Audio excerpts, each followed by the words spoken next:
Audio book वाङ्मय 22 चेतन अचेतन एवं सुपर चेतन मन चैप्टर 3 पार्ट 116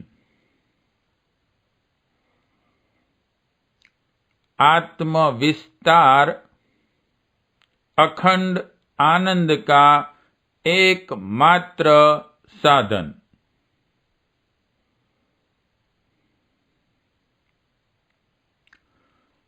आनंद की उत्पत्ति प्रियता से होती है। यह सारा संसार पंच तत्वों से बना है। पंच तत्वों की स्थिति जड़ है। जड़ता में न तो सुंदरता होती है, न आकर्षण और न आनंद। इस प्रकार यह सारा संसार एक प्रकार से असुंदर एवं अनाकर्षक ही है। तब भी लोगों का मन संसार में लगता है। उसमें आनंद और सुख की प्राप्ति होती है। यह बात सही है कि संसार में लोगों का मन लगता है, आनंद आता है, किंतु यह बात भी गलत नहीं है कि संत को न तो संसार की सब चीजें अच्छी लगती हैं और इन सब बातों में आनंद ही आता है। किसी को आनंद केवल उसी विषय अथवा वस्तु में प्राप्त होता है जो उसे प्रिय होती हैं। उदाहरण के लिए, परस्पर विरोधी वस्तुएं होने पर भी किसी को दूध पसंद आता है, उसे सेवन करने में आनंद मिलता है, और किसी को शराब पीने में। यदि उनमें से किसी एक ही वस्तु में आनंद होता तो वही एक चीज सबको प्रिय एवं पसंद होती, लेकिन ऐसा नहीं होता।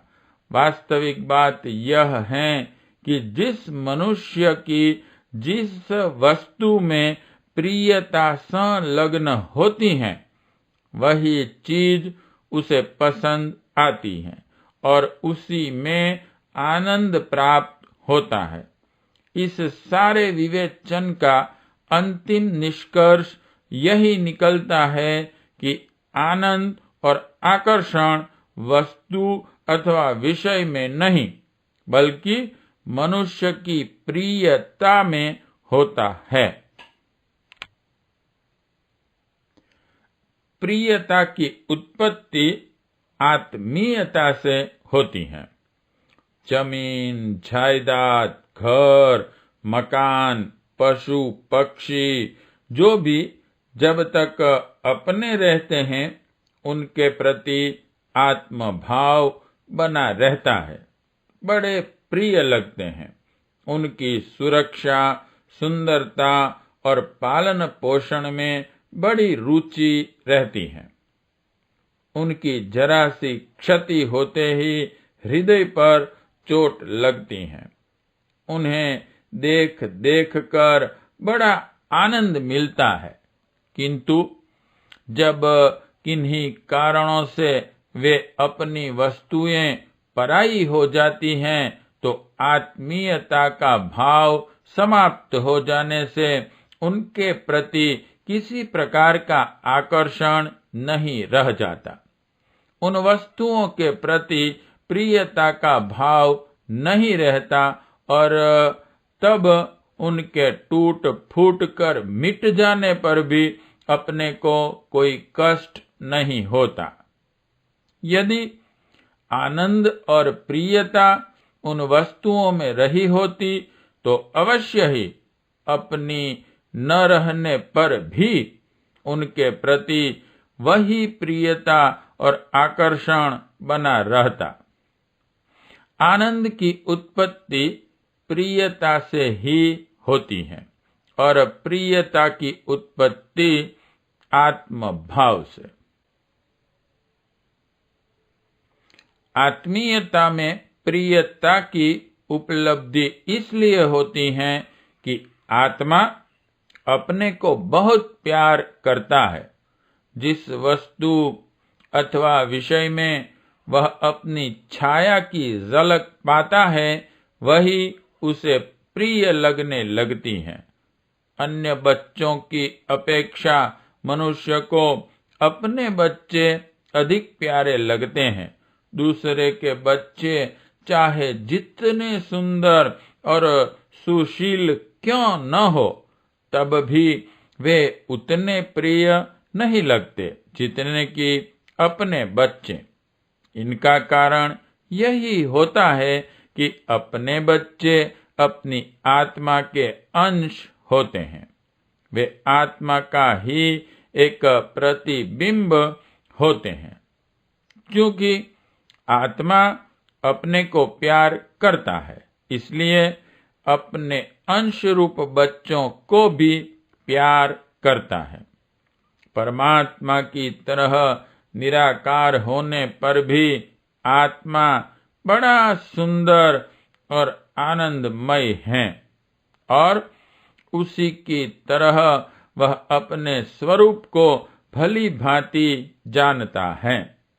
अपनी सुंदरता, गुण और विशेषताओं से अच्छी तरह परिचित होता है, इसलिए उसका अपने को प्यार करना स्वाभाविक ही है। इसमें किसी प्रकार को प्यार करना स्वाभाविक ही है।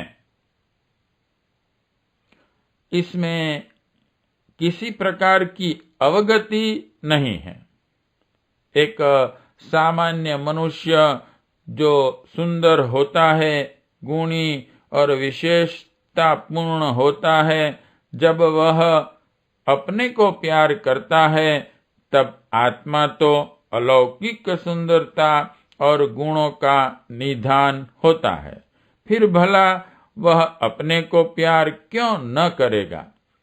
यही वह नैसर्गिक कारण है कि जहां तहां जिस वस्तु में आत्मा को अपना आभास मिलता है, वहां वहां वह उस वस्तु को प्यार करने लगता है और उसी में रसानुभूति और आनंद पाने लगता है। सौंदर्य और आनंद आत्मा का सहज धर्म है। जहां जहां तक आत्मा का विस्तार होता जाएगा, वहां वहां तक सौंदर्य और आनंद का विस्तार होता जाएगा। यों तो संसार में न तो आनंद है और न सुंदरता, लेकिन आत्मा की उपस्थिति से वह सुंदर भी भासता है और आनंदपूर्ण भी लगता है।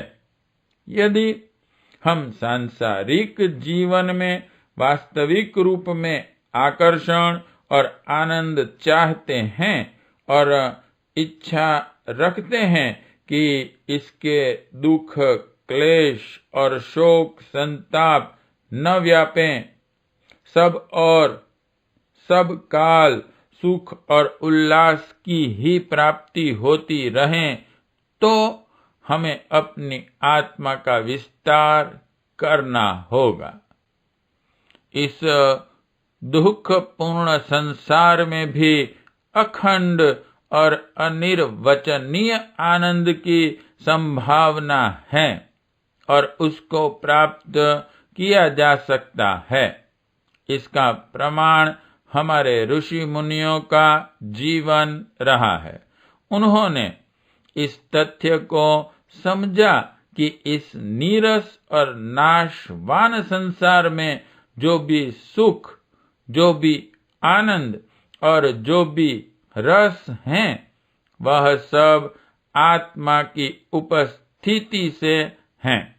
इसलिए उन्होंने आनंद की खोज विषय अथवा वस्तु में न करके आत्मा में करने की बुद्धिमानी की। उन्होंने अपनी इस बुद्धिमता के बल पर आनंद के आदि स्रोत आत्मा को प्राप्त किया और अपने जीवन में अक्षय और अनंत आनंद की स्थापना कर ली। महान ऋषि मुनियों का आनंद किसी वस्तु अथवा विषय पर निर्भर नहीं था। वे स्वतः आत्मा से आनंदित रहते थे। विषय वस्तु के संबंध में वे इतने निरपेक्ष रहते थे कि सामान्य जीवन यापन के साधन भी उनके पास अपर्याप्त मात्रा में ही रहते थे। तब भी वे पूर्ण संतुष्ट, पूर्ण शांत और पूर्ण सुखी रहते थे। आनंद का उद्गम स्रोत आत्मा ही है। उसी की उपस्थिति से इस संसार में सुख की प्रतीति होती है। सच्चा आनंद आत्मा को ही प्राप्त करने पर मिल सकता है, दूसरे उपाय से नहीं। आत्मा के विस्तार का महत्व अकथनीय है। उसकी सफलताएं अनंत हैं। इसलिए विवेकवान व्यक्ति भौतिकता के हाथ न बिककर आध्यात्मिक जीवन को महत्व देते थे। वे बड़े से बड़ा कष्ट सहकर और त्याग करके भी आत्मिक विस्तार के प्रयत्न में संलग्न रहते थे। यह सोचना कि आध्यात्मिक जीवन को प्रमुखता देने पर व्यवहार जगत की उपेक्षा हो जाएगी, गलत है। भारतीय आर्ष पुरुष अज्ञानी नहीं थे। वे व्यवहार जगत का महत्व समझते थे और बड़े कुशल व्यवहारवादी थे। अंतर केवल इतना था कि भौतिकवादी दृष्टिकोण रखने वालों का व्यवहार स्वार्थ पर ही निर्भर रहता था और उनके व्यवहार का आधार हर प्रकार से परमार्थ रहता था। अपने व्यवहार जगत की क्रियाओं को स्वार्थ से हटाकर परमार्थ पर निर्भर कर देने से रंच मात्र भी हित की हानि नहीं होती है, बल्कि जहां स्वार्थ पर आधारित हितों के नष्ट हो जाने का भय रहता है, वहां परमार्थ पर निर्भर हित सदैव सब प्रकार से सुरक्षित रहता है। परमार्थ पूर्ण व्यवहारिक नीति का ग्रहण सब प्रकार से पवित्र और कल्याणकारी होता है। उससे लोक और परलोक दोनों की सफलता निश्चित होती है। मनुष्य जब तक स्वार्थ के संकीर्ण दायरे में बंदी रहता है, तब तक ही दुख पाता है।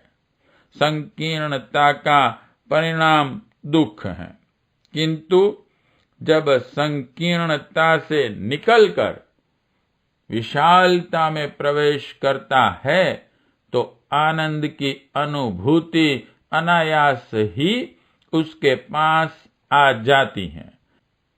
जब तक मनुष्य स्वार्थ के वशीभूत होकर यह मेरा है, इतना मेरा है कि संकीर्ण भावना से अभिभूत हैं, उसकी उपलब्धियां उसकी भावना के अनुसार सीमित तथा संकीर्ण बनी रहेगी। किंतु जब वह संकीर्णता के दायरे से निकलकर यह सोचने लगता है कि यह सारा संसार हमारा है। इसकी हर वस्तु मेरी अपनी है। संसार के सारे प्राणी परम पिता परमात्मा के नाते मेरे भाई बंधु हैं, मेरे आत्मीय जन हैं। तो संपूर्ण संसार पर रही संपूर्ण सुविधा के साथ अपना अधिकार अनुभव होने लगता है और वह अपने इस आत्म भाव से ही तृप्त और संतुष्ट हो जाता है। उसकी ऐषणाएं, तृष्णाएं, लिप्साएं एक साथ नष्ट हो जाती हैं, जिसका फल उसे अखंड एवं अनिर्वचनीय आत्म सुख के रूप में ही मिलता है। आत्म विस्तार के अनुपात से मनुष्य संकीर्णता के बंधनों से मुक्त होकर व्यापकता की ओर बढ़ता और तदनुसार ही आनंद तथा तृप्ति पाता चला जाता है। आत्मीयता के अभाव में आनंद की उपलब्धि नहीं हो सकती। फिर उसके लिए चाहे वस्तुओं के विधान संचय कर लिए जाएं या विषयों में आजीवन आकंठ निमग्न रहा जाए, इस कुरूप तथा क्लेशपूर्ण संसार में सुख अथवा सुंदरता कहाँ? यदि सच्चे सौंदर्य और वास्तविक आनंद की अनुभूति करनी है तो आत्मा को चारों दिशा में अभियान करना होगा। आत्मा को प्रबुद्ध कर उसको सब और सबके साथ संबंध करना होगा। अपनी आत्मा का ही सौंदर्य और उसी की रसानुभूति बाह्य संसार में प्रतिभासित होकर संसार को सौंदर्य तथा आनंद पूर्ण बनाती हैं। यह जड़ संसार न तो अपने में सुंदर है और न आनंद पूर्ण। प्रियतम आत्मा का आनंद छलक छलक कर जब संसार के पदार्थों पर प्रक्षेपित होता है, तभी वे अपने को प्रिय तथा आनंददायक अनुभव होते हैं। संसार का कोई पदार्थ, कोई व्यक्ति क्यों न हो, उसका प्रिय अप्रिय लगना उसकी विशेषता पर निर्भर नहीं है। वह अपनी उस निःस्वार्थ आत्मीयता पर निर्भर है जो उसके साथ संबंधित होती हैं। इस आध्यात्मिक क्रम को सदा याद रखना चाहिए कि आनंद की उत्पत्ति प्रियता से, प्रियता की उत्पत्ति आत्मीयता से होती है। यदि सच्चे सुख और वास्तविक आनंद की आकांक्षा है तो सांसारिक वस्तुओं अथवा विषयों का नहीं, आत्मा की शरण में जाना होगा। उसी की आराधना एवं उपासना से आनंद की यह आकांक्षा पूर्ण होगी। बाहर संसार में कुछ भी नहीं है। जो भी सुख, आनंद और रूप स्वरूप हैं, वह सब अपने अंदर और अपनी आत्मा में ही हैं। बाह्य संसार में जो रसानुभूति होती हैं, वह सभी अपने अंतर की ही छाया मात्र होती हैं।